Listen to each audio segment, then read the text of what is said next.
Facebook famously determined that if a new member invited 10 friends within 14 days, they were hooked for life.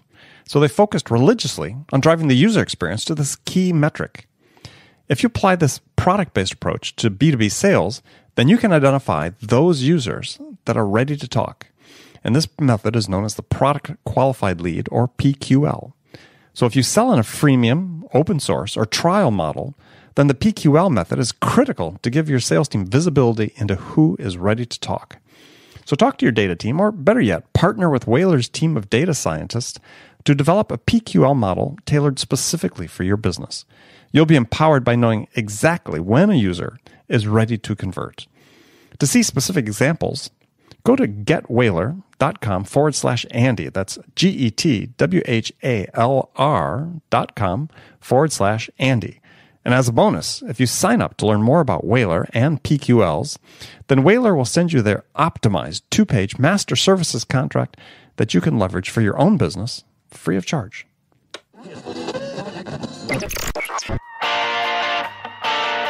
It's time to accelerate. Hi, this is Andy. Welcome to another edition of Frontline Friday with my regular and very special guest, Bridget Gleason. Now, before we get to the show, Bridget and I have a favor to ask of you. Really appreciate it if you took time right now to leave a review for this show on iTunes. And while you're there, click the button, subscribe to Accelerate. Make sure you get Frontline Friday automatically each week. Also, we need to hear from you. More specifically, we need your sales questions.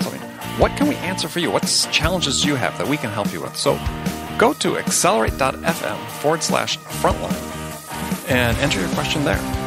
Each month, we're going to select one listener's question to be the question of the month. And the winner will receive a $50 Amazon gift card. So remember, go to accelerate.fm/frontline to give us your question and maybe win $50. So Bridget, how are you today? Andy, I was going to try to beat you to the punch this time, but then I decided not to interrupt. Oh, should we turn it off and start over again? Now, welcome to Accelerate. I'd like to introduce today my very special co-host, Andy Paul. Andy, how are you today? Well, Bridget, I am fantastic. That's my line. No, things are great. Things are great. Oh, you're answering for me? I'm answering for me. Okay. We're back to our usual. Okay, sorry.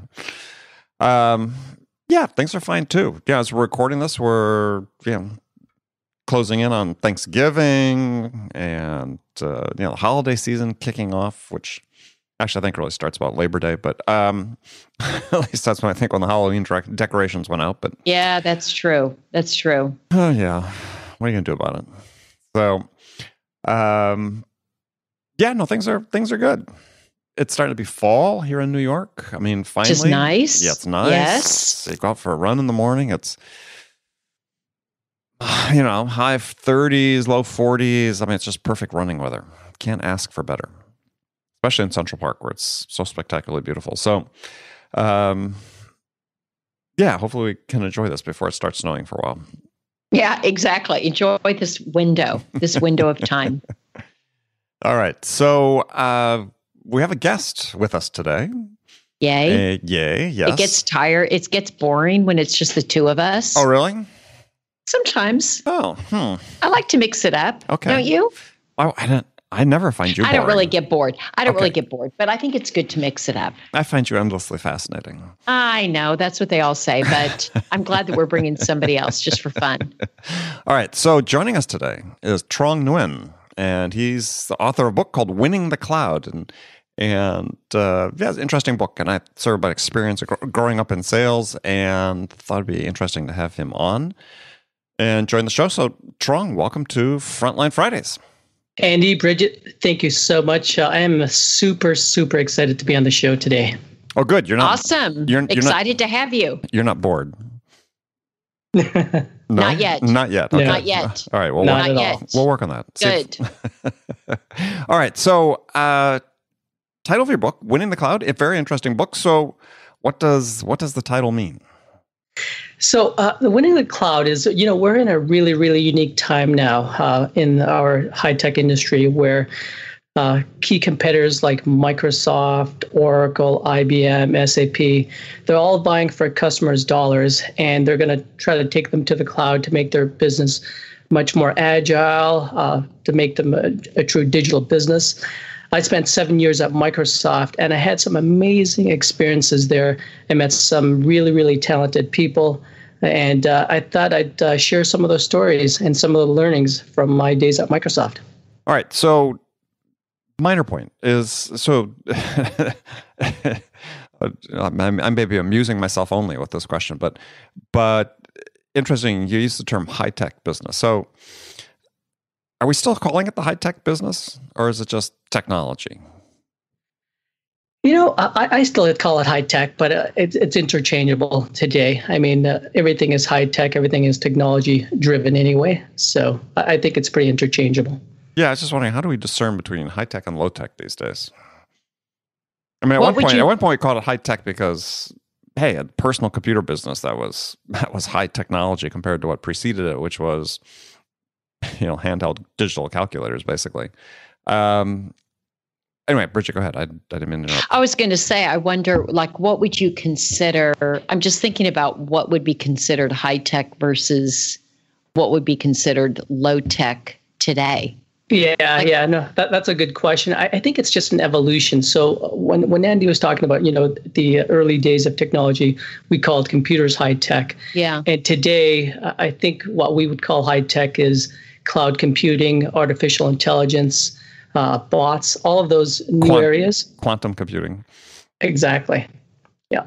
Yeah, I mean, I think that it's funny. I just brought it up because, I don't hear the phrase anymore. And I thought about this a couple of years ago once when I was interviewing someone, and it's sort of like, yeah, it's like we somewhere along the line we just sort of dropped that high tech, and it's just sort of tech. Right? Because we've Either all. way. I mean, I think it was high tech when the technology was still foreign to a lot of people, right? When not every household virtually didn't have a PC, a Mac, or something, or smartphones, right? I think that was the great leveler. Is everybody's carrying around these huge computers in their pockets, or computers with huge capacity and capabilities in their pockets. So anyway, not to get distracted, let's get back to your book. What was the impetus for writing it? I just I've always wanted to write a book, and just to kind of share and give back.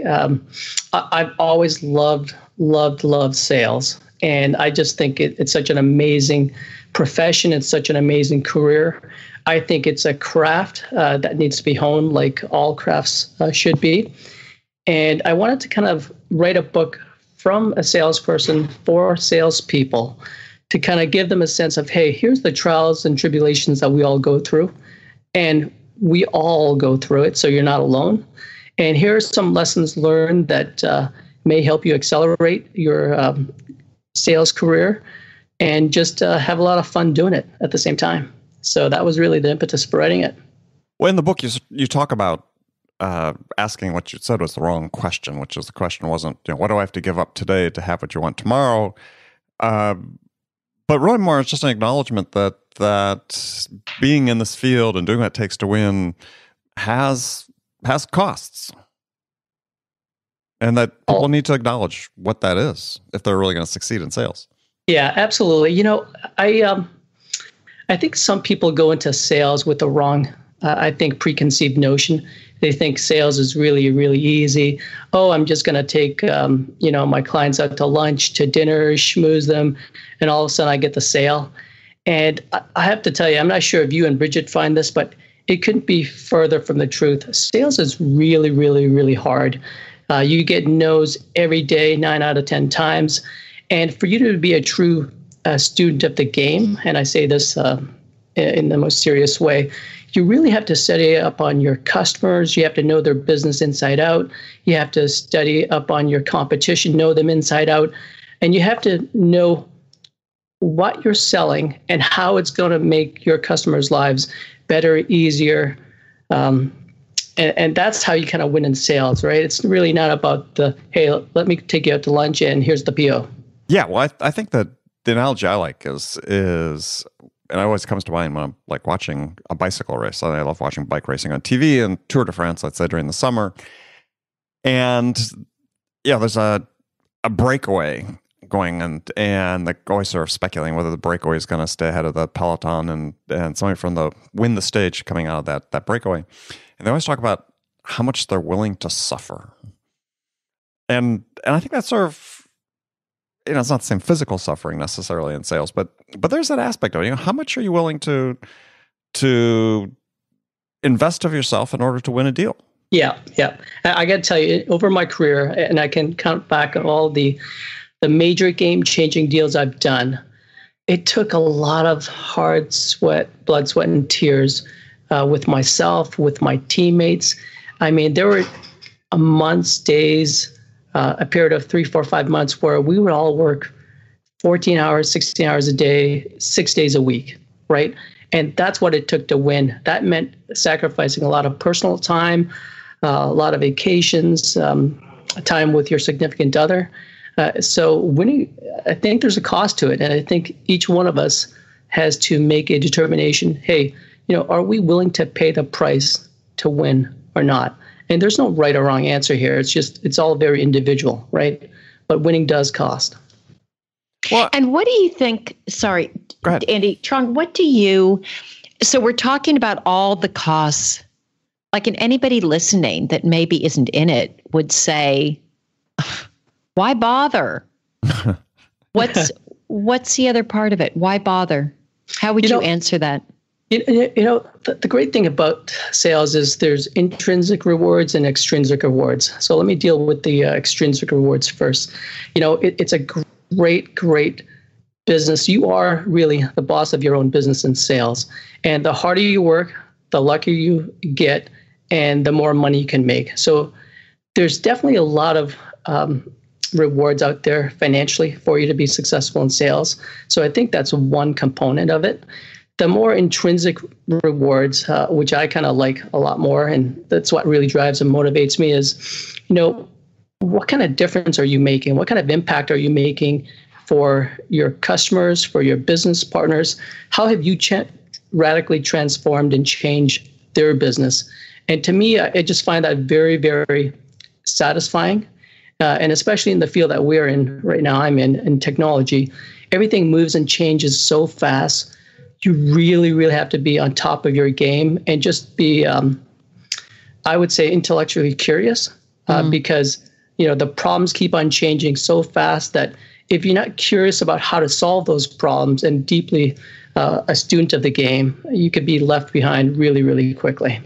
Well, I guess a question for you is when you describe the intrinsic and extrinsic rewards, is certainly research that's been published said that, yeah, actually money is not the primary motivator for most people in sales, that it is the intrinsic rewards that ultimately are the ones that sustain people in the career, right? I mean, if you want to have a long-term career in it, it's the service, it's the reward of doing well by someone else and so on. I mean, would you do it just on that basis, or do you need to have the money too? Assuming that you'd get paid well, but not necessarily. I would tell you, I think what I've noticed for myself, and I'm not sure it's all that different from a lot of salespeople, is there's definitely a maturity curve here. So I remember early in my career, I was really driven by the money, right? It was like, how much money can I make this year? How much can I blow out the numbers? And I drove hard at that. But at some point, when you have had those killer years, you've made a lot of money, that doesn't drive you anymore, right? And then you really go to more of the intrinsic rewards, which is, how can I make a difference? How can I learn? How can I grow? Myself kind of go through that maturation period, as a lot of my friends have as well. So for me, pay right now and the financial rewards, I would call that just basic hygiene. Like, you have to have just the basics there. And then after that, it's really about the intrinsic rewards that really drive you to work those 14, 16 hours a day for months on end to get something done. Well, that's interesting. I mean, so I wonder if this is, a curve. I hadn't really thought about it listening to your talk. Is this, sort of a performance curve or a life curve, let's say, that everyone goes through, not everyone, that certain people go through, that in order to get to the point where it's about the intrinsic rewards, you have to have had enough success in order to reach that point, right? That you have to have enough. It's almost like you're saying, gosh, we have to have, for me to really get over that hump and to understand that's really all about the customer and serving them, that I really have to be sort of self-serving for a few years and really chunk out a bunch of money in sales in order to earn a bunch of money to sort of be in a position to look at it that way. Is that we think typical, Bridget? That you need to have like that certain baseline to give you. Well, it's almost like you have to be self-centered in order to get to the point to be other-oriented. I don't think so. I don't think I ever had that. The drive for me that was so like. I really appreciate your comment about the curve, Trong, because I think that's interesting. I think for different people, it's different. I think the money portion of it is important in that it's a lot of work and it's stressful.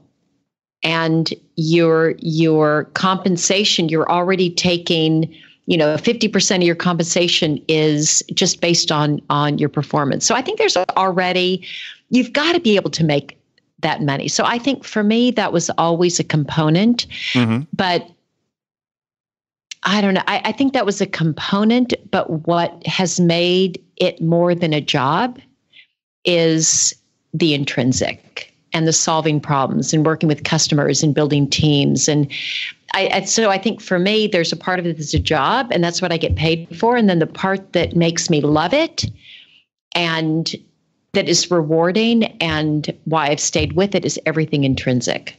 That's what's made it more than a job.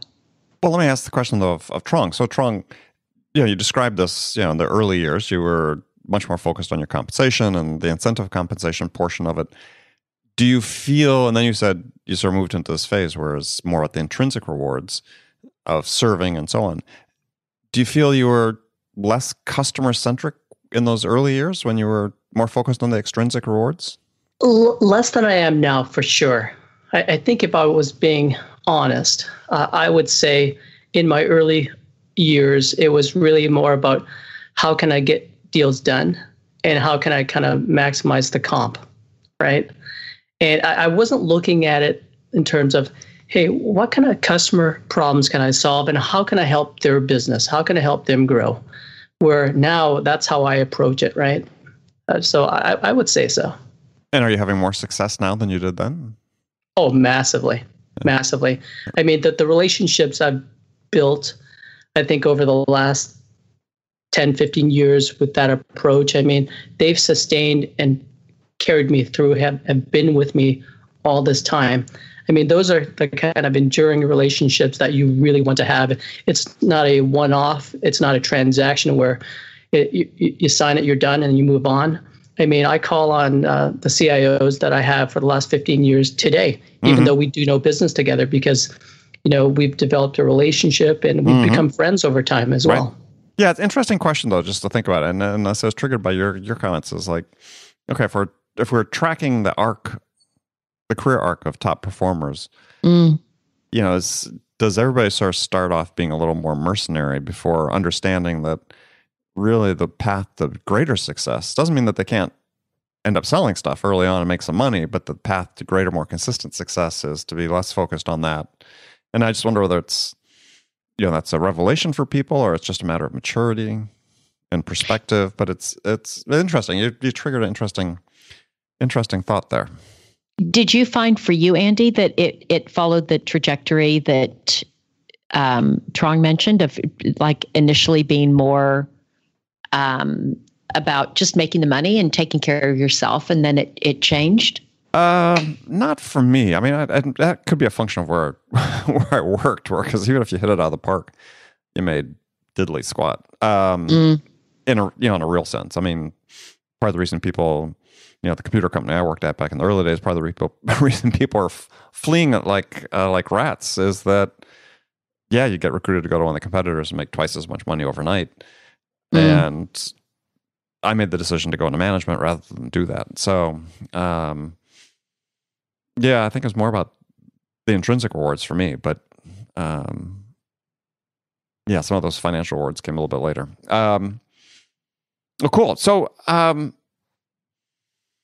you had some life lessons you talked about in the book, and we've covered some of them, but, some are just sort of basics. You talk about, work-life balance being a myth. So How do you integrate work and life together? Andy, I don't know if I've got that figured out yet. I can tell you, I have always struggled with work-life balance, where, I used to work 80 hours a week to the detriment of my family. I've started doing a bunch of other things just to kind of help me get grounded and get better, but I don't think I've nailed it yet. I started taking karate and kind of pursuing that just to kind of get the physical element and exercise back in there. I started forcing myself to ensure that I read at least, and I loved reading, right? I loved reading, to read at least a book a month. And then I forced myself to kind of spend more time with family. And when I'm there, just be there, right? And I could tell you in my 30s and my earlier days, when I was with my family, I was multitasking. My mind wasn't there. And, they're smart. They know it, right? And I think that hurt me early on. But now when I'm there with them, I make sure that I'm there with them, right? So I think those are things that I'm trying to do. Yeah, and I think that whole thing about being there wherever you are is really the key. And it's hard early in the career. I certainly empathize with what you were talking about. I mean, I think it's part of that learning curve we go through when you're ambitious and you're having some success, because success breeds the desire to succeed some more. And you feel the pressure too in sales. Once you've had a great year, the pressure there is to have another year and so on. It's hard, and certainly the way our technology and our personal technology has evolved, it's not made it easier. But I think for me, I mean, that is. Yeah, it's a lifelong struggle for all of us, because the technology, we're all evolving with the technology as it evolves, and that for me, it's like focusing on, okay, wherever I am, that's where I need to be, right, and be fully there. And if you can do that, then you sort of extract the maximum out of every moment of your life, including when you're with with customers, with family, and with friends, and so on. Yeah, totally. I tell you, Andy, I wish I'd learned that lesson in my 20s. I would have been so much better off, but I'm so glad I learned it now, though. Well, I think we all continually learn it. I mean, it's a struggle. I mean, yeah, I would say that's true. I think that's a hard one to learn in your 20s, Trong. I feel the same way. I wish I'd learned it in my 20s. And Andy, as you say, it's a daily practice. This is not one, at least for me, that was sort of one and done and mastered. It's a constant vigilance to try to stay present in whatever's happening or whoever you're with. But it's a worthwhile endeavor. Well, and there's been studies, and you and I talked about this in a previous episode about happiness and the study of happiness, where being happy is a key to success in business and life. And one of the ways to increase your happiness, as research is being done, is saying, you got to quit trying to multitask. Because even though on one hand, people say the reason, hey, we're become super checkers of our phones is there's this dopamine rush. But they're really finding that's, sort of a high, is that there's really stress that comes with that. And, the more that we can sort of eliminate some of that just fundamental multitasking in our lives and be more present, then our levels of happiness go up and our productivity will go up. Cool. Trong's out to do it. It is. It's true. I think it's great. It is true. And it's, I think it's it's a hard lesson. I think we're sort of at a unique time, I think a little bit unique in history, given sort of the amount of technology that's come into our lives, certainly in our lifetimes, Bridget. Hey, we're all newbies, no one's had a smartphone more than 10 years, right? Yeah. So we're all learning. It's still, it's ever present. It's not like this. It's not like I could have learned that lesson in my 20s. It didn't exist. It's so funny.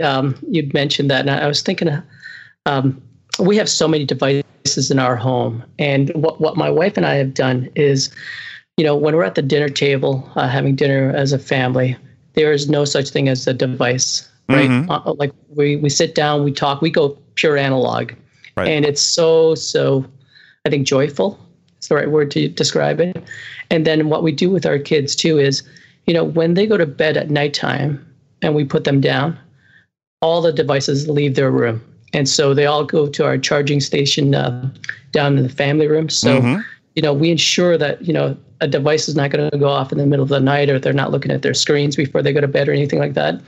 And, what we've noticed is that they're actually much happier, right? When we do that for them. So. Yeah, well, I mean, there's all sorts of stuff that's been written about. Get the screens out of as adults, right? Trying to sleep hygiene, right? Get the screens out of your room and so on. And yeah, I mean, we don't have TV in our bedroom, my wife and I. I never have, and that certainly I think is a good practice. I wish we could say we got rid of our cell phones and otherwise, but even though as your kids grow, it's hard to say, I'm gonna have my phone in another part of the house when somebody might need to get hold of me. I don't know about you, Bridget. Do you keep a phone by your bed? Yeah, I do. I do for an alarm, although I never use an alarm, and that's where my charger is. But I don't check it in the night. I'm not that tempted by my device. Although psychologically, I think I'm going to move it because I just need to move my charging station. But I'm not very tempted in the middle of the night. I don't have a TV. Either. No, I'm just talking about, if there's an emergency and somebody needs to get hold of you. Well, and that is actually more the reason that I have it. But I mean, right now I'm in an apartment in Boston, and I'd be able to hear it if it were in another place in the apartment. So I can move it and still have it. I think for me, having the phone near me is just sort of a leftover from when my kids were young and I was a single mom. Yeah. And just needing to have it close by. I think some of it just has been this ingrained habit. They are adults now. I don't need to be by the phone. I think, they don't need to be picked up from school. Nobody's going to call. The school nurse isn't going to call. Then you pick them up. I'm good.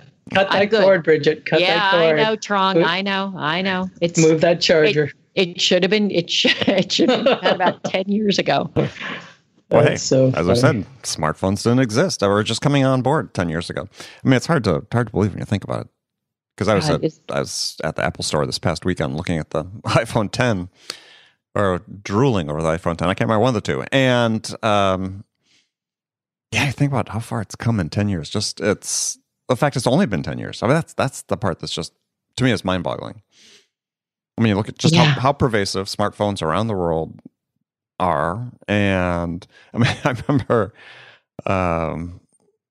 back selling satellite communication systems to be able to, provide telephony to rural areas. And then suddenly cell phones showed up, especially smartphones. And it's like, that all disappeared. Everybody's got a smartphone all over the world.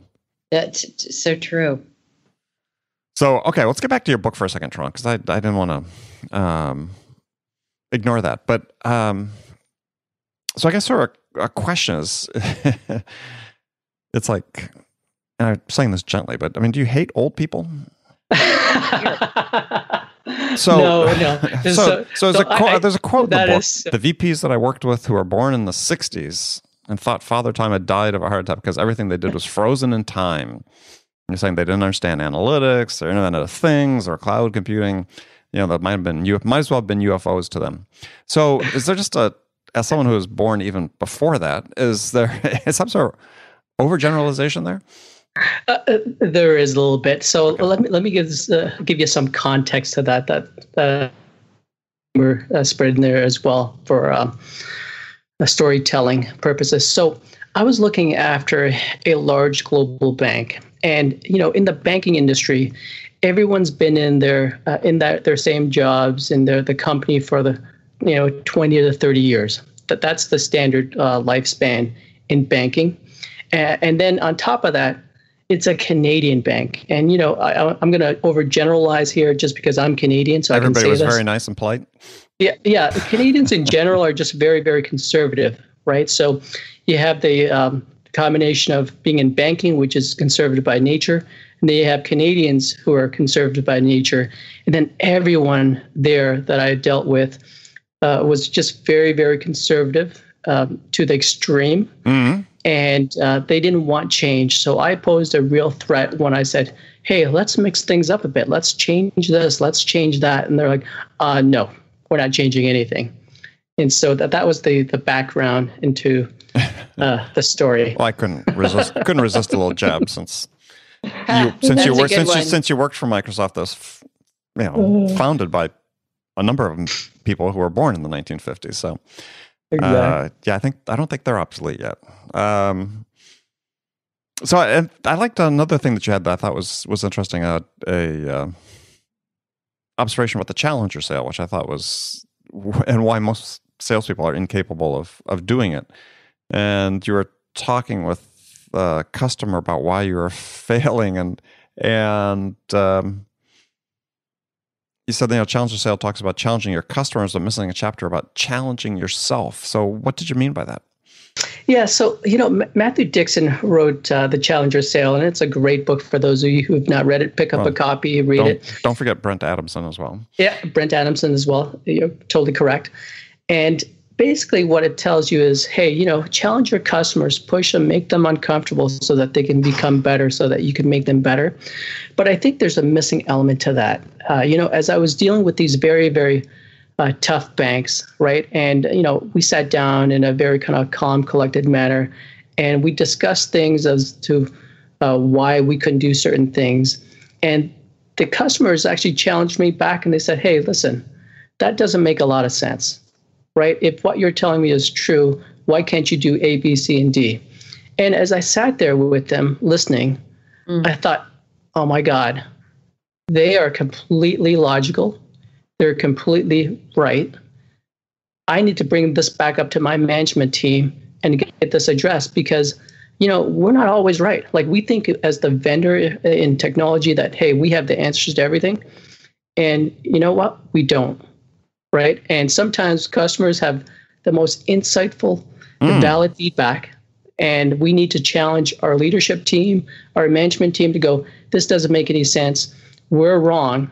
Let's go fix it and change it, right? And so my message is that, we need to have the intellectual honesty in our companies to go and be able to address it with our leadership team when we're wrong, and be courageous enough to go fix it. No, I agree, 100%. It's a great point. Bridget, sound like you're ready to make a comment. I think I was just mumbling in agreement in affirmation of it. Yeah. Well, I think just it's a plus one. Yeah, plus one. Plus one. All right. Well, I think it's a great point. I think it's one of the fallacies of the challenger sale is, just as you said, it's built on the presumption that your insights as a vendor are superior to those of the customers. And while undoubtedly there are instances where that's the case, I would put those in the distinct minority, quite frankly. And I think that there's a mistake that salespeople make all the time, is underestimating the sophistication of their customers and insights they have about their own business. And in some cases, the insights about your business, you as the vendor.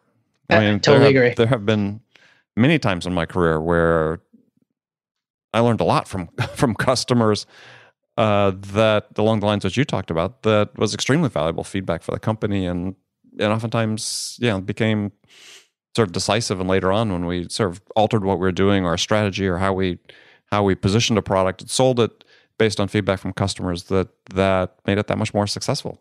Totally agree. All right. Well, good. Well, Trong, it's been great talking to you. And Bridget, any other questions or anything for Trong? No, really enjoyed it. And I have not read the book. I'm a big reader, and I really look forward to reading it, Trong. It sounds like just a good story, and sharing your journey, I think, is super helpful, so that we know that we have this community, even if we don't know the individuals. So I think it's, I'm looking forward to reading it. Yeah. So awesome. Trong, before we sign off, so tell people again the full title of the book and where they can get it. Yep. So you can buy the book. The book is called Winning the Cloud, and you can buy it on Amazon. And if you guys want to get a hold of me, find me on LinkedIn. Would love to connect with you and share more war stories and help in any way I can. All right, perfect. All right, well, Trong, thank you. And Bridget, as always, thank you. And friends, thank you for joining us today and participating in the show. And we'll look forward to talking to you next week. Looking forward to it.